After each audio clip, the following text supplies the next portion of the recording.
खूनी दुल्हन। आरती और विकास अपने माँ बाप के साथ दिल्ली में रहते हैं। जर्नलिस्ट होने की वजह से विकास को बहुत बार काम के लिए देर रात तक ऑफिस में रहना पड़ता है, जिस पर ज्यादातर आरती जागकर उसका इंतजार करती रहती है। इसी तरह एक रात आरती विकास का इंतजार करते हुए घर की बालकनी में खड़ी होती है। इनकी जॉब तो जैसे मेरी सौतन बन गई है। मुझसे ज्यादा उसी के साथ टाइम स्पेंड करते हैं और हम यहाँ इंतजार करते हुए मर जाएं।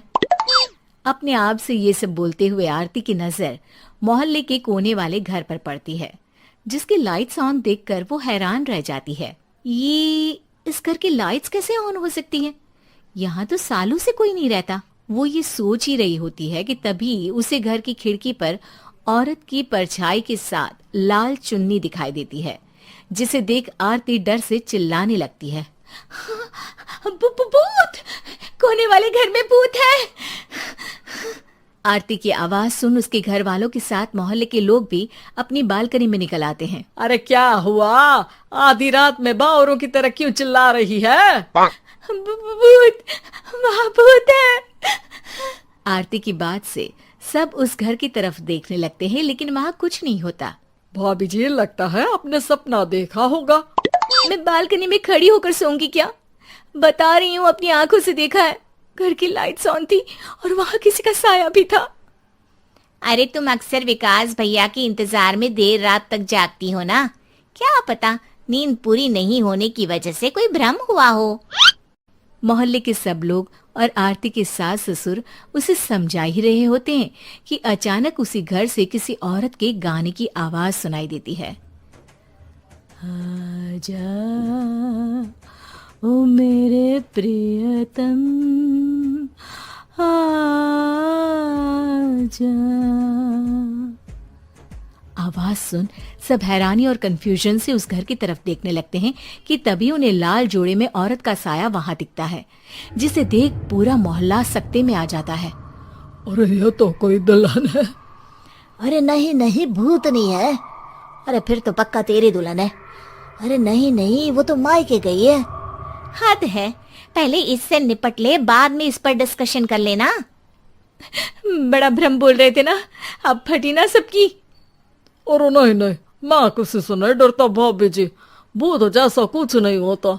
या तो इस घर के मालिक यहाँ आ गए हैं, या फिर किसी ने खाली घर देख कर कब्जा कर लिया है। हमें वहाँ जाकर देखना चाहिए। बात में लॉजिक मानकर सब बाहर इकट्ठा हो जाते हैं कि तभी विकास भी वहां पहुंच जाता है।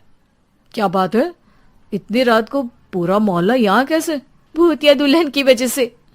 क्या तुम्हारे अलावा भी कोई दुल्हन भूतिया हो सकती है? इस भूतनी का किस्सा निपटने दो, फिर तुम्हें अपनी भूतनी दिखाती हूँ। अब सारे लोग मिलकर विकास को पूरी बात बताते हैं, जिसे सुन वो भी उनके साथ जाने के लिए तैयार हो जाता है। जिसके बाद वो सब डरते हुए उस घर के सामने जाकर खड़े हो जाते हैं। तुम सब यहीं रुको, मैं अंदर जाता हूँ। अकेले जाओगे?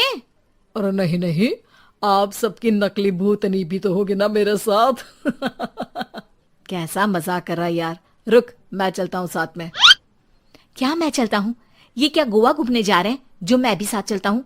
कहीं नहीं जाओगे तुम, यहीं मेरे पास खड़े रहो। बहू सिचुएशन समझो। हाँ, घर जाकर सुना लेना। हे भगवान, मम्मी तुम किसकी मम्मी हो?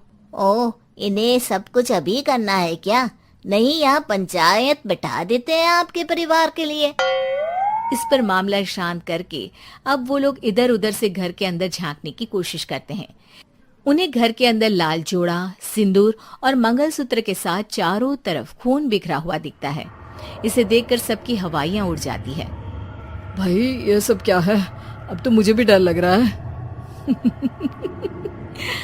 आ गए मरने, अब तुम्हें मुझसे कौन बचाएगा? उस नजारे के साथ सोने पर सुहागे की तरफ भूतनी की आवाज सुन वो सब तुरंत वहां से भाग खड़े होते हैं। ये सब क्या था? अब हम क्या करेंगे? हमारे मोहल्ले में भूतनी आ गई जो सबको मारना चाहती है। ओ भाभी जी, मैं फिर बोल रहा हूँ, भूतनी जैसा कुछ नहीं होता। मुझे तो पक्का यकीन है कि यहाँ किसी गलत इंसान ने गलत काम करने के लिए कब्जा कर लिया है और लोगों को घर से दूर रखने के लिए ये सब कर रहा है। तुम इतने यकीन के साथ कैसे बोल सकते हो? फिल्मों में ऐसे ही तो दिखाते हैं। हे भगवान, ये फिल्म नहीं, ये रियल लाइफ है। हमें शांति से कुछ सोचना चाहिए। सब हमारे घर चलो। सब आरती के घर में इकट्ठा हो जाते हैं। रात भर आधी नींद और बिल्कुल ना चल रहे दिमाग के साथ सब सॉल्यूशन सोचने की बहुत कोशिश करते हैं, लेकिन कुछ नहीं होता। इसी तरह सुबह हो जाती है। ऐसे कोई भी उपाय नहीं निकलेगा। सब पूरी रात के थके हुए हैं। घर जाओ, थोड़ा आराम कर, फ्रेश होकर फिर आ जाना, उसके बाद सोचते हैं कुछ। डरे सहमे लोग जैसे ही अपने घर जाने लगते हैं, तभी विकास को उस घर में कोई हरकत नजर आती है, जिस पर वो किसी को कुछ बताए बिना चुपचाप वहां पहुंच जाता है और कुछ देर बाद घर आकर सबको दोबारा इकट्ठा कर उस घर के पीछे वाले खिड़की पर ले जाता है। विकास, क्या खेल लगा रखा है? ये कोई मजाक नहीं है। वही तो, मजाक नहीं, बहुत बड़ा मजाक है। अंदर देखो। जैसे ही सब उस खिड़की से अंदर देखते हैं तो उनकी आंखें खुली की खुली रह जाती है। मूवी की शूटिंग?